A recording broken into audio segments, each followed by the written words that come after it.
The Kerensky Offensive, also called the July Offensive, was the last Russian offensive in World War I, taking place in July 1917. In the offensive, the Russian army was aided by the Kingdom of Romania. Background: the offensive was ordered by Alexander Kerensky, Minister of War in the Russian Provisional Government, and led by General Brusilov. Such a decision was ill-timed, because, following the February Revolution, there were strong popular demands for peace, especially within the army, whose fighting capabilities were quickly deteriorating. Discipline within the Russian army had reached a point of crisis since the Tsar's abdication. The Petrograd Soviet's Order No. 1 tremendously weakened the power of officers, giving an overriding mandate to soldier committees. The abolition of the death penalty was another contributing factor, as was the high presence of revolutionary agitators at the front, including Bolshevik agitators, who promoted a defeatist agenda. Riots and mutineering at the front became common. Officers were often the victims of soldier harassment and even murder. Furthermore, the policy of the new government towards the war effort was one of fulfilling obligations towards Russia's allies, as opposed to fighting for the sake of total victory, thus giving soldiers a less credible motivation to fight. However, Kerensky hoped that an important Russian victory would gain popular favor and restore the soldiers' morale, thus strengthening the weak provisional government and proving the effectiveness of the most democratic army in the world, as he referred to it.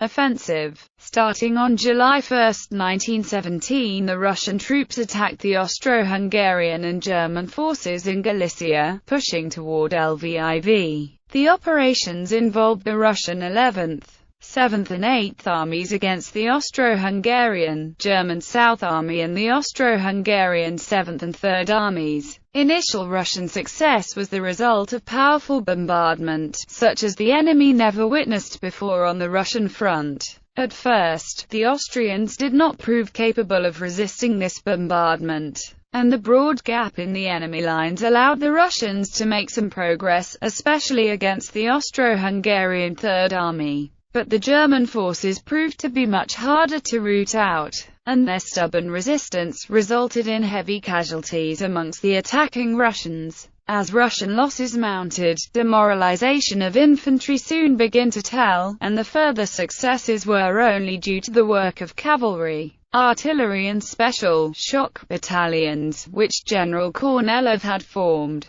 The other troops, for the most part, refused to obey orders. Soldiers' committees discussed whether the officers should be followed or not. Even when a division did not flatly refuse to fight, no orders were obeyed without preliminary discussion by the divisional committee. And even when the latter decided to obey orders, it was usually too late to be of any use. The Russian advance collapsed altogether by July 16.